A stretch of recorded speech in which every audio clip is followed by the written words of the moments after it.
why thinking is important. Before we can look at this video. So this picture showing the hundreds change of profession. So you see from 1915 to very recent, like 2019. So the first is that all these women they are quite different. Somehow they reflect the thinking, the value, the kind of thinking ways in that kind of time. So everything, things change a lot actually over the years. But the human being actually has very little change. What it means? It means that it's some kind of evolution of genetic versus evolution of cultures. So actually, this change in the human being are very little. So you say, if you go somewhere and see the people 20, 200 years ago, it's quite similar to what we are looking at right now, but the thinking can be quite different. So let me give you examples. So from this so-called Yu-Chen and so, right? So the writer comes from the king's emperor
and very challenging problems here we have. So for both problems, actually they are big, and I'm going to show you why. So let's look at the matrix. So matrix is actually a format of mathematics to store information. So you can store a lot of different information in a matrix. So let me give you a few examples. First, if you have differential operators in a differential equation, double curve, a function, for example, and then you can do a finite difference or finite volume by an element. And then you describe that, and then you get a matrix. So in this case, matrix is just a form of a differential, a discrete form of the differential operators. And the second one, for example, if you have m objects and n features, and then you can store that in an m by n matrix.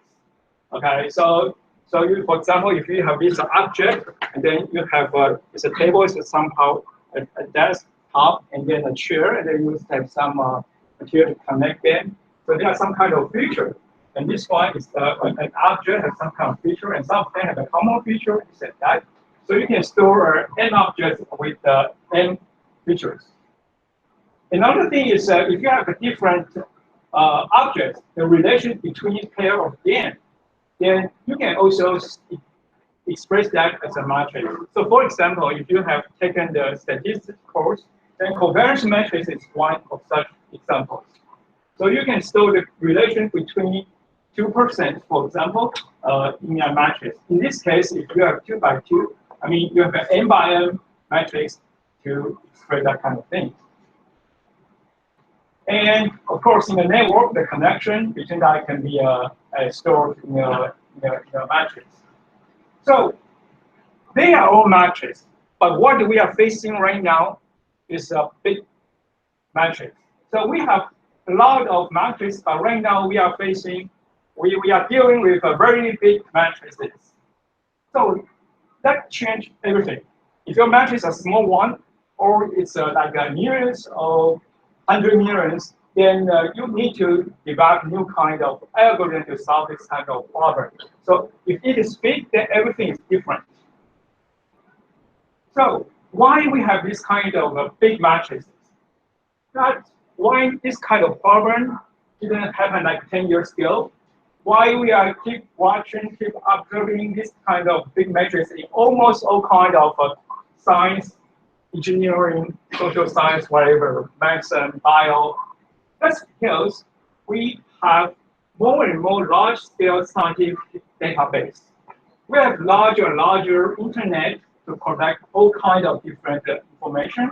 And sometimes we can do an experiment to look at the very details of molecular. So we have a lot of big data. So this all kind of big data comes from sensor, different way to sensor, to measure, to collect, or to compute. So if we have better and better measurement method, then we can get more and more data. If we present this kind of data into matrix, then we get bigger and bigger matrix. So that's why we have this kind of big matrix. So what is a bottleneck? It is all about how we can handle massive database that are usually heterogeneous and noisy. So that can make things even worse. Not only just the size, but also the heterogeneous type of data and sometimes very noisy data. So you see, this kind of problem, we can call that it's a data-driven discovery. So somehow we do not have an equation. We do not have a mathematical equation. We do not have physical laws. For example, you cannot write down an equation to describe, oh, this email is a spam or not. So what we have is only data. So we call this kind of thing data-driven discoveries. So you are observing a change of history. So right now, everything, I mean, many things can be represented by data. So that's a kind of very interesting trend. So that's one side. We have more and more data. There's some other good news. Right now, the computers just involve rapidly. So as I mentioned, so we have very good, very fast computers. And I like to emphasize there's no more sequential computers on the market. So every computer is parallel. So I really like to suggest that to spend some time to look at this pair of things. It's like if right now we have a very fast car, sporty car, but if we just look at the bike, then actually we just don't take advantage of the technology recently. So if it is a CPU, then it's quite common to have a dual core or 8 cores, whatever. So the CPU is parallel. So even for example, mobile phone, I am sure that your CPU in your mobile phone is parallel. So, of course, you have heard about this GPU, graphic processing unit. So again, they have a lot of cores. You can put a lot of the tasks to be run in this kind of architecture, just running it in a very parallel way. So probably you have a 1 GPU card, or if you have a node, you can just plug in like a 4 GPU and connect by, for example, everything. And then you have just a sort of very small supercomputer, I think. And in just a single node, you can have a multiple GPU card. And of course, sometimes we are talking about a really big cluster.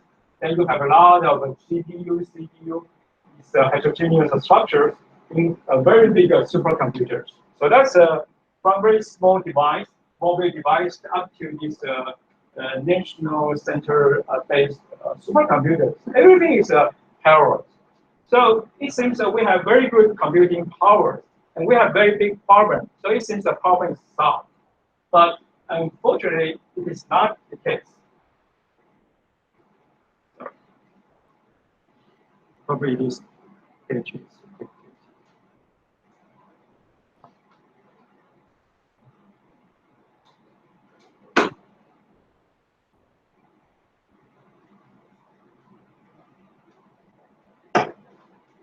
So we do have a lot of challenges and do have some opportunities. So we have large problems coming from large data sets. Luckily, we have large computers. But it is quite hard to develop scalable matrix computation algorithm. Meaning that if you have 100 computers, it usually does not mean that you get 100 times of scale up. So the key is how to develop this kind of scalable matrix computational algorithm. Not necessarily matrix computation, just in this talk I will use this example. But it is not that easy in some problems to scale it up. So what should we do? So that's what I try to promote. It's a so-called AAA co-design. So of course, this is what I just mentioned. This is the second time we see this kind of slide. So we need to look at the application, architecture, and algorithm, so that we can get really good solutions. All right. So right now, we are actually in the era of a data revolution. So we have never seen this kind of data before. We have never seen this kind of size of data before. So this is really something changed right now. And at the same time, everything is in parallel. From small device to very big cluster, everything is parallel. And in this case, mathematics and statistics can be very good enable technology. So this will be very good things to put things together. So that's why I think we need to do a mathematical thinking, computational thinking, and design thinking. So that is really my main focus. And then let me give you a little more details about 2 examples. I just mentioned that. So the first one is a so-called FAN, fast algorithms for Maxwell's equations. So this is a long time work with many collaborators. So we have done this problem almost 10 years. So Professor Lin Wenwei at Jiao Tong University, Wang Tongming at Chida, Wang Weichen, Tsinghua, and some of my colleagues and my students in NTU, Zhang Jiancheng, Chen Ruilin, Xie Han. Xie Han is a student of Professor Lin Wenwei, and Chen Jiahong, Wang Jie, Wang Chunyi, Wang Bochuan. They have contributed a lot. And also some people, my postdoc, Yu-Chen and Chou Yifeng from Guangdian, and Zhong Yixin from IBM, DJ Watson. So I do appreciate for their cooperation. So in the application viewpoint, we try to do that. If you still remember the backend engineering. So we are trying to look at different kind of structure of the this photonics crystal. So we try to develop algorithm to solve the linear system or the eigenvalue problem. And we are not only develop new algorithm. We hope this kind of algorithm can be run in very late recent computers, like GPU or GPU cluster. So we try to put all things together. So let me show you how we did that. So this is just a Maxwell equation. So if you are familiar with that, that's just regular Maxwell equations. So here is a velocity. So this velocity can have different kind of thing. The most simple one is probably the simple qubit. So in three perpendicular axes, then you have a periodic in x, y, z direction. In this case, the so-called phase FCC, phase center qubit, then it is actually 60 degrees. So this makes things much more complicated because all directions are coupled together, right? So this is FCC. And so this is, we need to just, if you don't understand, it's okay, but we just need to focus on the irreducible polynomial zone. And we need to solve a lot of eigenvalue problems here. So this is a so-called band-gap structures. To get these band-gap structures, we need to solve many different eigenvalues. So one straight line corresponding to one eigenvalue problem. And this eigenvalue problem can be very big. So for example, if you have a degree, if you have a degree of freedom in three directions at 100 for each, then you have a million size. And what you need is just like 10 interior eigenvalues. So it is not easy to compute the interior eigenvalue problem. And then you solve it, for example, 1, 2, 3, 4, 5, for example, 100 eigenvalue problems. And in each eigenvalue problem, you look at 10 eigenvalues. And then you can get these eigenvalues, and then you just connect that, these eigencurves, and this will be the just a band structure. And in this part is so-called band gap. There is no light for whatever frequency can pass through this part. So this is somehow what we are looking for. So for a particular structure, we want to find this spectrum structure to understand the property of that particular material. So meaning that we need to solve a lot of hard, large eigenvalue problems so that we can answer some scientific problem there. So this is a Maxwell equation. So in here, we just look at the case of eigenvalue problems. So our algorithm can be run on a single GPU or a node with 4 GPU, for example, or in a GPU cluster, because CPU cluster is okay. And we also try to develop a MATLAB interface so that everyone can use our solver to compute. They can design the structure of the photonics crystal, and then in the back end, our solver, our engine will compute the eigenvalues and then plot these eigencurves so we can get a spectrum. And then we can also show the eigenvectors in 3 dimensions. So why we spend that almost 10 years to complete this one? So what we have achieved in the past 10 years? If we want to put that in one line, here's the example. For example, if we want to solve an eigenvalue with more than 6 million size, really big, and we need 10 interiors. Actually, the interior eigenvalues are not easy to solve. And in a sorry, yeah, 6.29 million non-zero elements. Yes. So not the number of non-zero. Exactly. Yeah. So it's a 6 million by 6 million matrix. Oh, okay. That's the 6 million and 6 million. Is it 4 spots? Spots.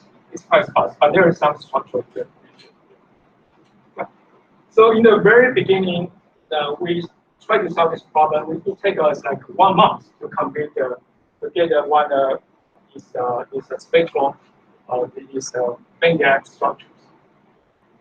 And just a few weeks ago, we can solve the same problem by just using 15 seconds. So it's super fast. So this is done in a recent P100 GPU. So let me just give you some very rough idea why this is possible. So probably one key thing is this eigendecomposition. So this matrix is the coefficient matrix, what we just mentioned. And what we can do is we can explicitly find the null space and the range space of this matrix. Right? So of course there are funny mathematics behind some matrix computation there. But this is what we can do. So if we can know the exact structure of the null space and range space, and then we can take advantage of this one. So as I mentioned, this problem has a lot of zero eigenvalues. So actually, if you have a 3n, then you have n zero eigenvalues. So this is what you need, the smallest positive eigenvalues. And then you have a lot more. So if you do some shift and inverse things, because you have very big null space, so it is very easy to ascribe these eigenvalues to this null space. So it is not easy to compute this one. But if you still remember, we can find the null space of the whole thing. So in this case, we are able to just eliminate the null space. So we change that to another problem. We transform that to a smaller problem actually. And the best thing is that there is no more zero eigenvalues. And the size becomes small. So then we can use some sort of standard way to solve these eigenvalue problems and to get the eigenvalues we want to compute. And there's even better. We still need to do an inverse thing, but to solve this linear system, the matrix, embedded matrix is actually well conditioned. So how good is that? In this case, if this is silicon, this is air, then the condition number is just 13. So this is independent to the size. So that's incredible. So even you have a bigger problem, then you still have very well conditioned problem. So that makes things very good. So we can also, based on this, we can do some analysis, convergence analysis, and this is very, this just corresponds to our model expense nicely. So that's because all these kind of good features, we can do things together. And then if we just look at more details, the computation we need. So this is in this busy slide, it will show a lot of operation. You don't have to worry about that. What you need to know is that what we need is just a FFT, fast Fourier transform. And this is just a diagonal matrix. And here's just some very structured matrix spectrum computation. So all the computation can be done in a very efficient way. So in that case, because what we need is just a FFT, and then we have just a very structured matrix vector multiplication. So that's why we can put in the GPU, for example, this is what we just got just a few weeks ago. We put that in a P100. There's about 3,500 cores, something like that. So in this kind of GPU can do a FFT in a very fast way. So we just put one single eigenvalue problem with a size like 6.29 million into this one single part. And then we use a supercomputer in University of Tokyo, we push edge, and then we can allocate each problem in each GPU. Then say if we have 100 eigenvalue problems, we can do all the computations simultaneously. So actually, we solve one problem, take like 15 seconds, and then even we solve 100 problems, we can still get solve that in just 15 seconds. If we have enough load. So this kind of algorithm, because it's actually embarrassing parallel, you can just separate the problems completely independently, so that you can do this kind of thing in a very, very efficient way. So that is a secret why we can solve this kind of big problem in just 15 seconds. All right, so that is the first example. Before I go to a second example, maybe I just stop for a while and see if you have any question I can ask. I can answer. Yeah, sure. 你的那个 FFT 跟你的 architecture， 对，那个是标准的 FFT， 这个标准的，所以它就是用一般的那个 FFT 就可以，因为它其实那个 reality 它还是有周期性，所以就是说你只要最后就是它这个60度不好的时候，是因为它全部 cover 在一起，但是我们最后还是可以把它分开，所以你就变成其实就是3个 U， 那是标准。So the question is, it's a different thing different between our FFT and radio. So it's actually the same thing. So that's why you can apply the FFT to just by pulling radio. So thank you. Any other? Yes. How do you turn a problem of Maxwell equation into a problem in matrix? Mm-hmm. Okay. Question. So by using E-spin. E-spin. It's just a particular finite difference method. So that's a sort of standard method in this kind of problem, Maxwell equation. That's just quite standard. There's no special thing. But basically, it is a finite difference thing.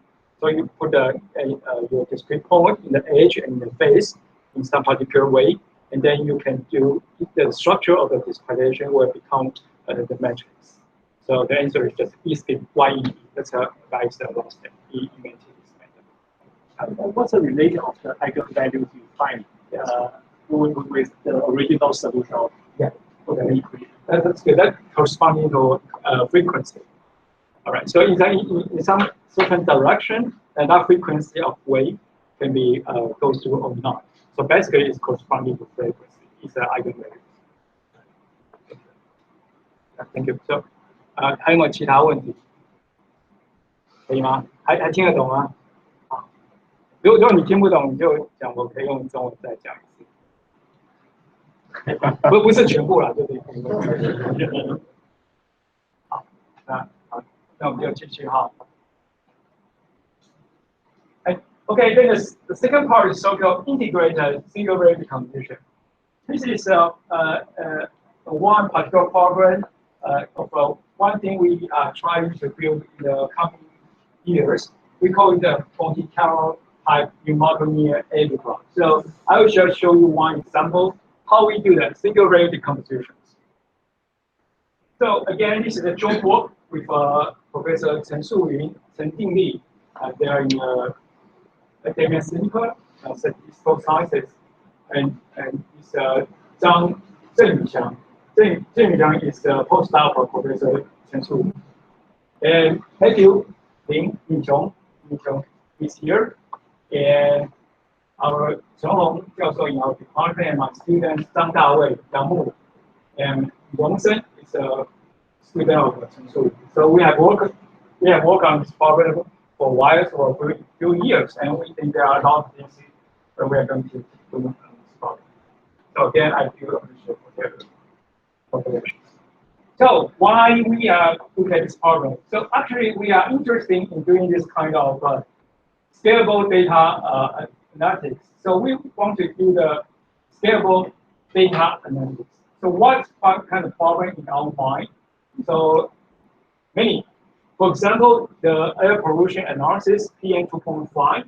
To analyze that, we work with another colleague in our university, and some gene direction things in medicine. This is another example we are working on. And we have stopped one problem taken from the Facebook. That's a problem from one of my former students. He right now he's running a company, and he has done a presidential election, Taiwan last election, and they've got a very big matrix to analyze who vote who favor who, and then what's the relation between them. And then we take their matrix and do a single variable computation to use a measure. And some recently some deep learning things, the machine learning thing, or some boundary element problems. So we can use this SVD as a precondition. So there are a lot of applications in physical science and social science, all kinds of things, medicine. So what do we try to do? Again, we want to develop algorithms can be run in all kinds of recent parallel computers. And the basic idea is just we use SVD to do dimension reduction or information retrieval or noise removal. So this is what we are going to help today. And some of my students also a higher order SVD, which can be in the structure of the tensor.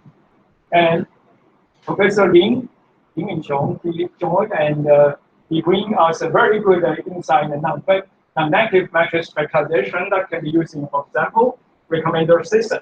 So we appears from shows insights, and we are working on this part, and we are certain we know what we can do here, and we guess probably we can do a similar thing in linear system. I give you others, but we are not so sure what that can be done. But these three parts we are working on that. So let me give you something about some idea about this single variable computation. So if you have done this SPD, probably you have learned that in linear, the linear algebra in the very beginning of your university life. And maybe you have learned more numerical linear algebra from Professor Chen Shu. Okay, so he's definitely an expert in numerical linear algebra. So maybe you have learned this single variable computation already. So basically, if you have a matrix U, then you can decompose that to U sigma V. So if you know that, you actually know everything. You know all the null space and range space. Actually, you know everything.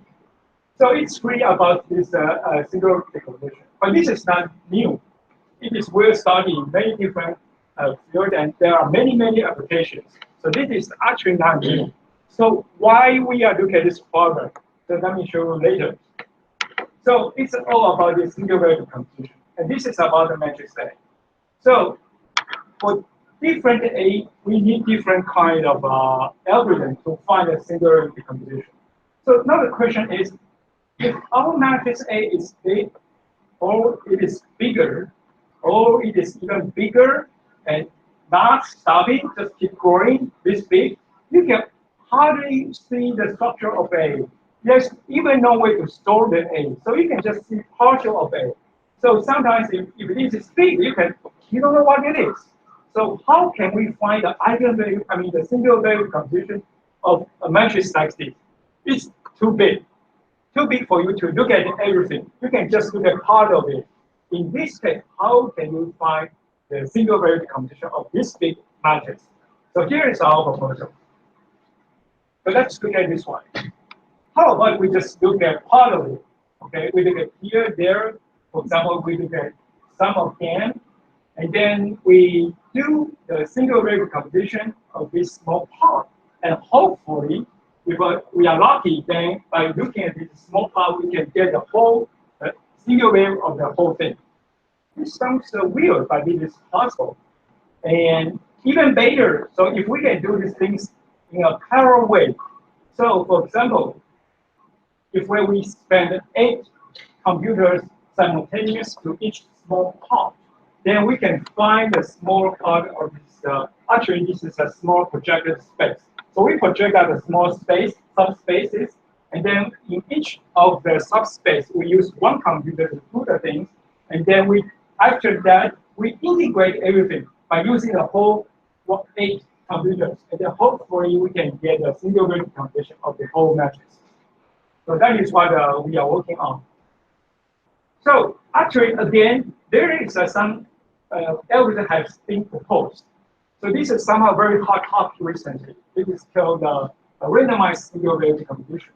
So in this kind of problem, let me just give you a very great idea how these things work. So you have big matrix A, then you take a random projection, for example, Gaussian process, and then you project this matrix to a small matrix 1. So for example, this is your A, really big.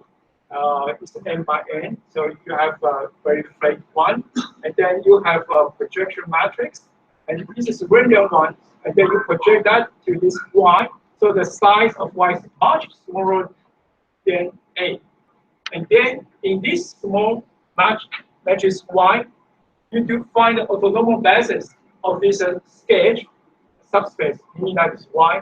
So one example is still auto-calculation. You can do this one by QR computation or SPD by using regular way. Because this is just small problem, so small matrix. So this rank 1 is small. So we can use a regular way to find the orthonormal basis.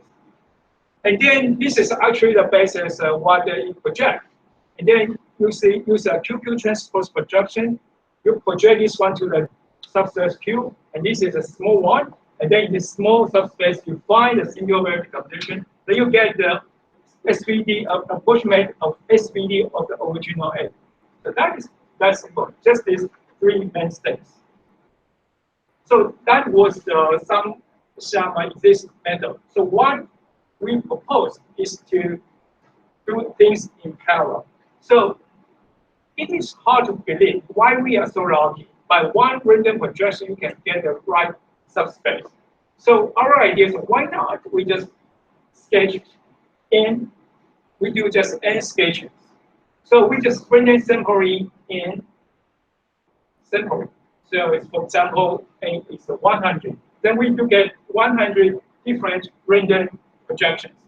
And then we get 100 small subspace.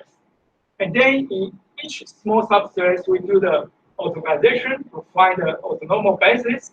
And then we get this Qi. And the key thing is how we can put these n small bases together to get an integrated subspace. And then we project whole thing to this subspace, and then we'll have whole thing. So actually, the idea is quite straightforward. We just do the multiple random sampling, and then we get multiple subspace, and then we put them together, and then we get a better result. So that's basically the idea behind the scenes.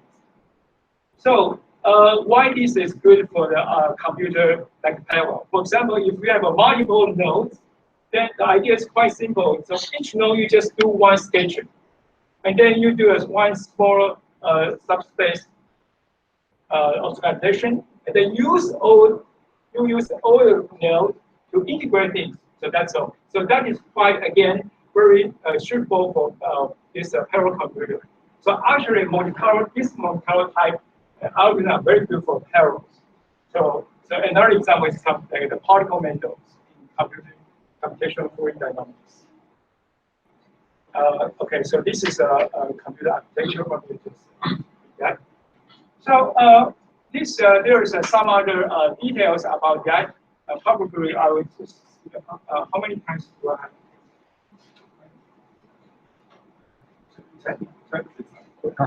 Okay, Yeah. So we press the 10 minutes. Okay. So in this case, probably I just give you a very rough idea why this kind of random projection works. So in this very actually straightforward lemma. So if this omega is a IID, a Gaussian, the entries are Gaussian normal random vectors, and then if you do this one, you will just multiply it by that, and it can be proved the matrix times this random matrix, and then each column again is multivariate normal random vectors with a mean, zero mean, and this is a variance, AA transpose. So in this lemma, there's one good thing. So if you know the principal component analysis, then this the first principal component, it will show you the largest portion of the variation, meaning that in this first principal component vector in this direction, your data has the largest variation in this direction. Okay, so maybe just keep this in your mind. And from the linear algebra, it is straightforward to see that the first principal component is corresponding to the first eigenvector of the variance covariance matrix of A, meaning that this guy is if you look at the variance covariance matrix A transpose, then the first eigenvector of this guy, A transpose, is the first principal. And this one is actually the first single vector of A. So we try to connect the statistic properties with single value, the linear algebra things together.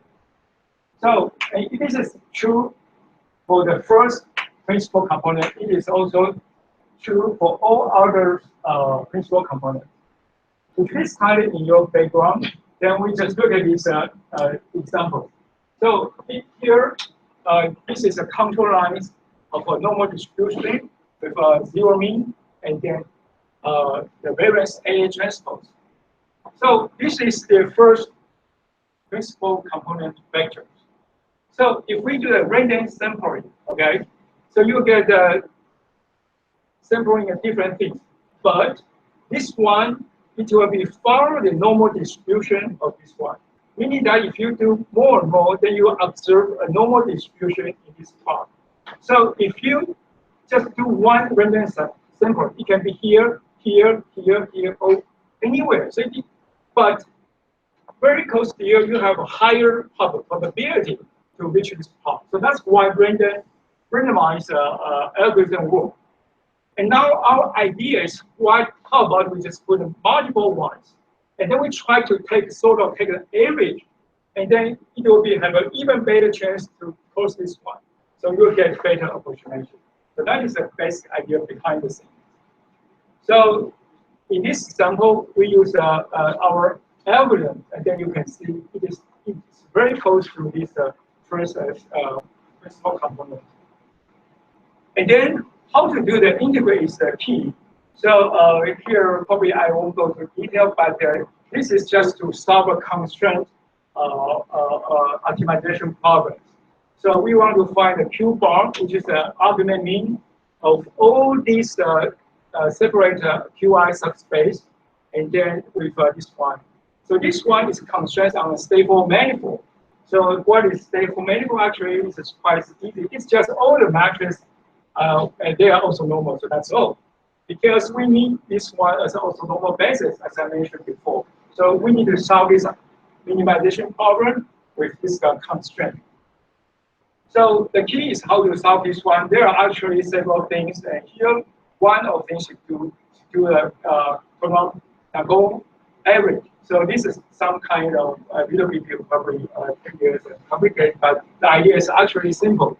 So if this is a stable manifold, if this is a many QI we have option, and say this QC is the current one, and then in this changing hyperplane, we do the lifting. We just project this QI to this hyperplane. And because this is a hyperplane, we can do the standard average. Then we find the point here. So we first do the lifting, and we do the averaging. And then if this point, we just project it back to this stable manifold. Then we solve by using restriction function. And then we get a new. So by doing this iteratively, we can find the Q bar, the solution of that dimension we are solving. So this just gives some idea. And then again, what should we do to do all these kind of things? So again, in this busy slide, there's a lot of computation. You don't have to really look at the detail. But my point is that if you look at it carefully, everything just involves matrix multiplication. So everything is just matrix multiplication, all right? So actually, they are very good for the recent CPU or accelerators. So this is a broad 3D dense matrix. Original problem is a sparse, that's true. And if you project that to small one, that is a small dense matrices.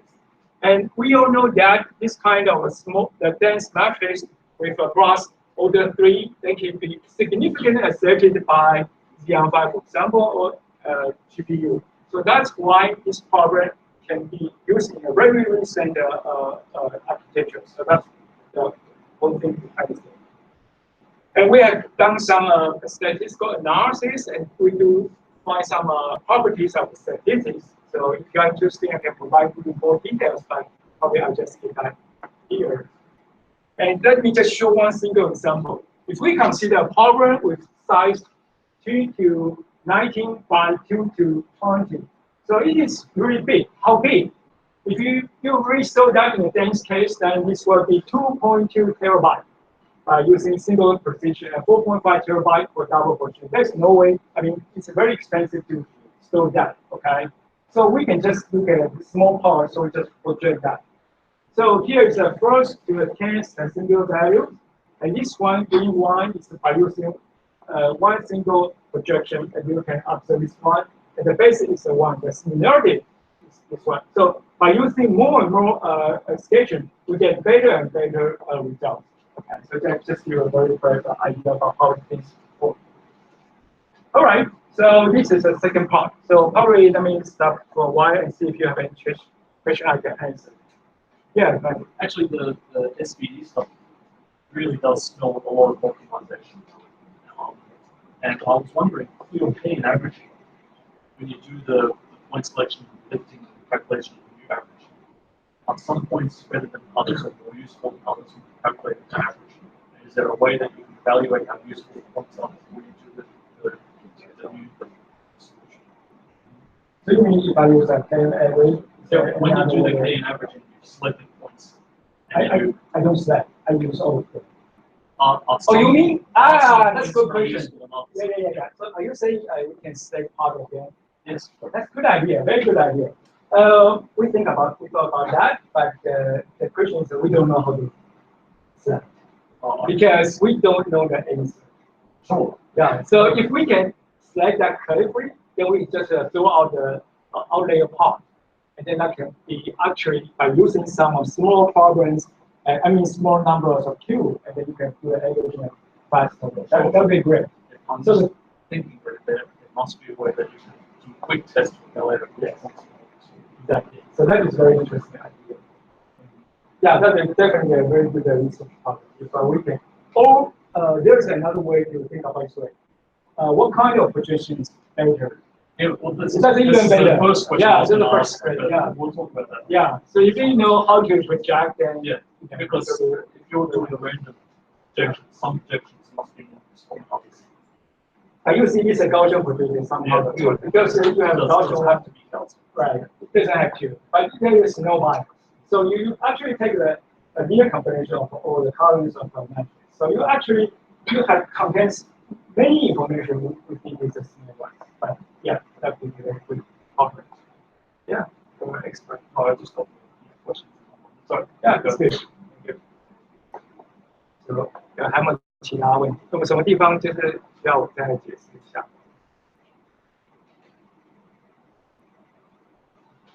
？OK， 好，那最难的部分、最无趣的部分可能过去。So the third part is supposed to be have some fun. So I think you can understand this happening. This is probably something new to you, or probably you have heard that in many magazines. Design thinking, 设计思考. Probably you have read this one in magazines or news. Actually, it's kind of popular. So in last year, I had a chance to our university sent some like 10 faculty members to Stanford, their B school to learn this design thinking. So after that, in this semester, I offer a course, design thinking, in our B school, design school, 设计学院 to offer design thinking. That's actually a very new experience to me. I have never touched this kind of thing before, but I found that it's quite interesting. So we spent about 1 week in Stanford. We learn what is a design thinking thing, and then we come back, we offer course, and we try to teach students more. And turn out I found that the students teach me a lot too. So let me just show you some of the experience I gained just very recent, it's a few months. So what is design thinking? There are different ways, but this is probably one thing. So this is, we want to solve some problem. We need to understand the problem, then we create a solution, and then we deliver solution. So we start from this emphasize thing. So we need to look at many possibilities. What's the inside, possible inside behind the thing. And then we try to define the problem we try to solve. So we try to converge these all kind of observations. We define one single problem, and then we diverse our ideas by ideate. So we get some more crazy ideas, and then we try to converge again, to think again, try to come out some possible prototype, and then we do some testing. And then we just go back to, we ask user, ask our customer if you like it or you don't like it. And then we come back to this idea phase, and then we do the whole thing again and again. OK， 所以就是说一开始它就是有个同理心，那你先去看看你想办法透过访谈，看看你的使用者喜欢什么，然后你定义你的一个问题，你想要解决的一个问题，一个痛点，然后呢，你就发想各式各样的 idea， 然后你把它发展，然后再聚焦，做出原型测试。So that is basically the idea behind the design thinking. So I think it's kind of interesting and somehow useful to solve problems. So maybe you'll think, what is the hell this doing with the mathematics? But interesting enough, so in a very recent Science News, actually just in April, there's an article talking about applying design thinking to mathematics research. So the authors try to explain how mathematicians use design thinking ideas to do the mathematics. So this is a very interesting article. So if you are interested, you can take a look at that. So you will say, oh, actually, design thinking is not that far away from us. Still, there are many research in mathematics actually have this kind of thinking way. So let's just give you one example. In the last semester, I taught a course called data science, computational methods and tools of data science. 资料科学的计算方法与工具。And then in the final project, and so we have workshops, so students present their works. So this is one teamwork they do the deep learning for R-style transfer and diabetic retinopathy detection. 就视网膜的这个病理的这个侦测，还有艺术的转换，用这个深度学习。And some of the students come from different departments, mathematics, physics, and bio, or different things. They form this interdisciplinary group. And so this is what they got. So let me just play this video for you. Take the microphone. So,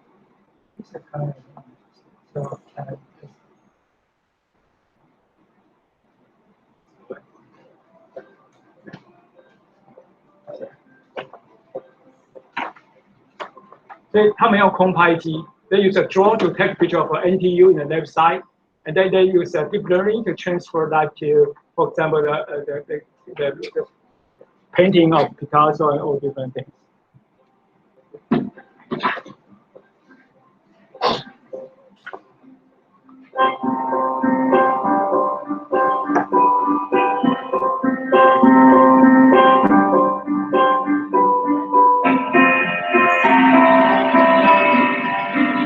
So 下面是那个原作，那它右上下转换过的。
我说这是他们空腹变的心情。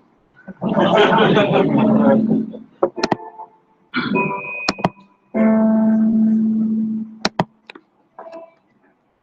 我们先暂停一下啊。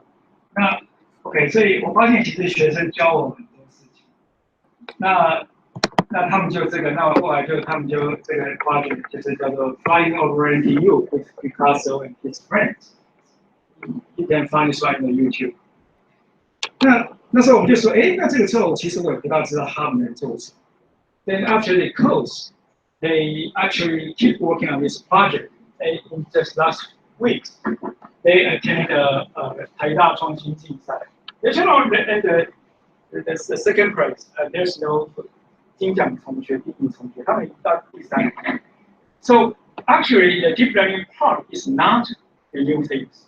What new is they come out to a very interesting application. So what did they do? They turn this to an app.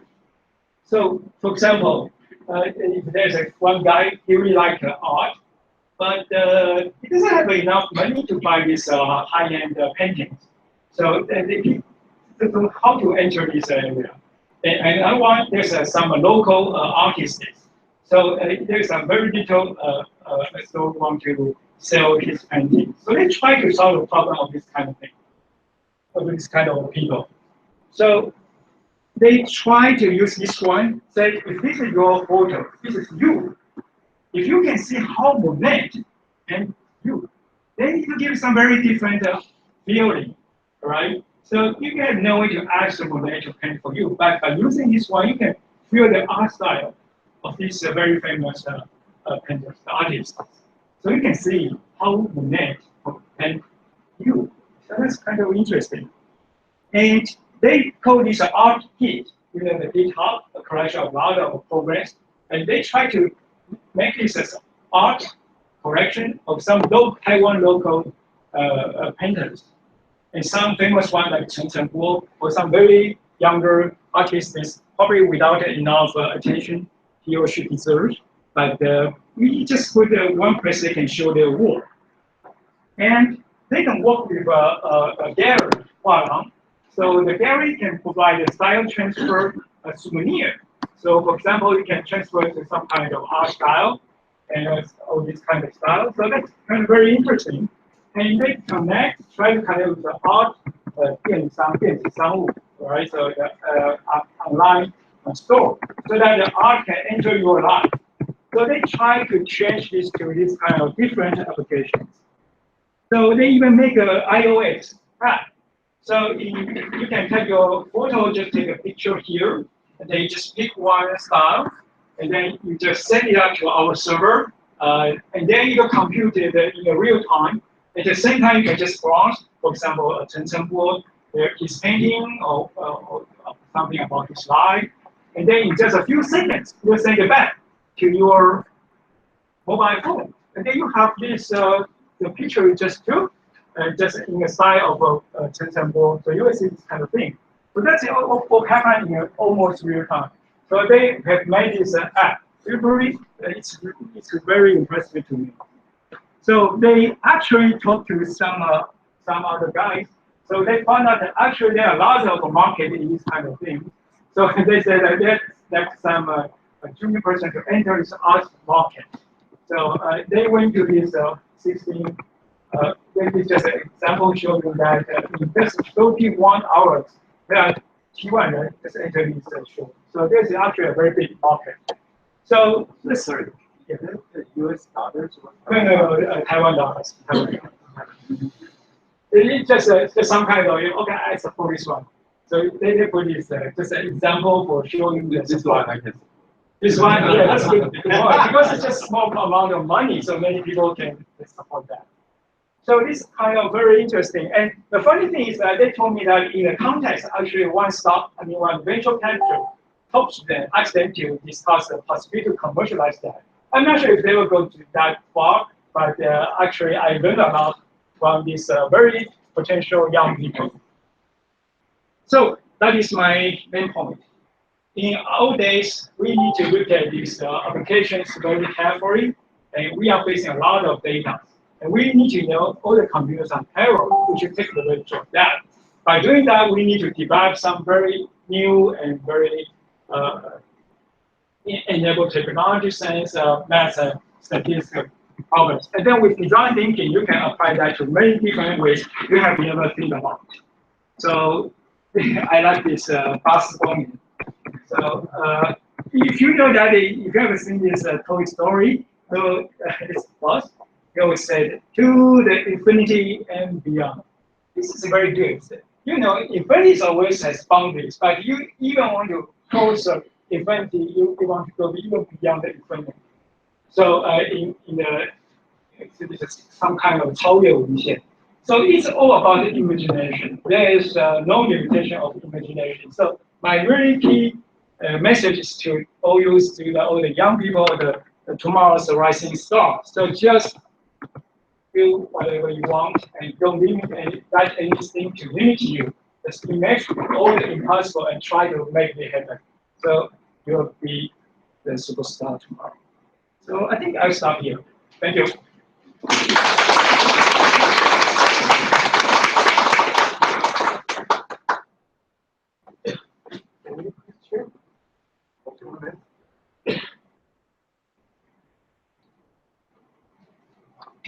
I'm sorry. Yeah. I do have one question, and I like the opening of your talk when you were comparing the genetic development of the human being against the cultural development. And the genetic development is very slow, while the cultural changes are very fast. I think it's a very interesting analogy because we have a simple problem with compiler technologies and hardware technologies. Oh. The hardwares are evolving very, very fast, but the compilers are stationary. The algorithms and the technologies that we put into compilers are not going fast enough. And I discovered this problem recently when I was looking at Spark and RISC architectures and compilers for GPU, Intel CPUs, and ARM cores. And it's in recent times it's clear that the change. Well, I was going to ask you, how do you feel about compilers and how they've improved or not improved over the last 10 years? Well, this probably is still an important problem, but it's probably beyond my ideas. But my feeling is, so I know a little about that. So for sure, compile statement I don't think I can tell too much. I do heard that something like auto-tuning things are embedded here. So they try to do some automatic thing based on, or even some machine learning. They try to find a model to do that. So, but that's what that's what I was doing. So, but I think I think you can answer this question much better than me. But The reason I bring it up is because I was working on a paper last year, or the last couple of years actually, and I discovered in the last 6 months that with the increase of mobile phones and ARM architectures, compilers for ARM devices, or specifically for those architectures, have better auto-training capacities than for the x86 Intel CPUs. The auto-compiler, also the auto-optimization suites are better for the mobile devices than they are for regular CPUs. And I think it's very, very fascinating. So there's some kind of customized that. Well, it's because the user base is so strong with the mobile devices. There's so much demand for high performance applications on the phone. So yeah.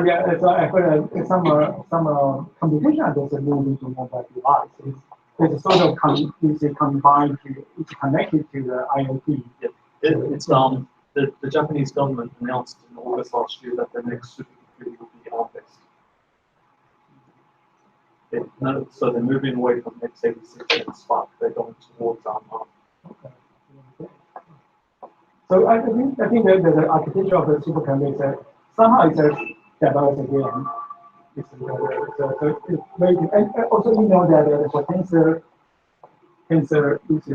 operations, then you need just another very specific chip and architecture for that kind of specific operation. So probably if you want to get a really the best operation efficiency, so I think the customization is the one important. So if you have a more general things, and you can do a lot of things. No, that's true.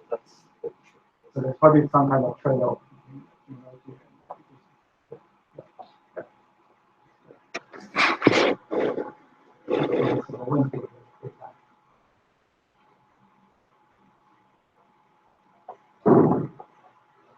没关系哈，那个你会有感知的。好，就之后还是可以继续跟王老师讨论。好，那我们再次谢谢王伟忠教授。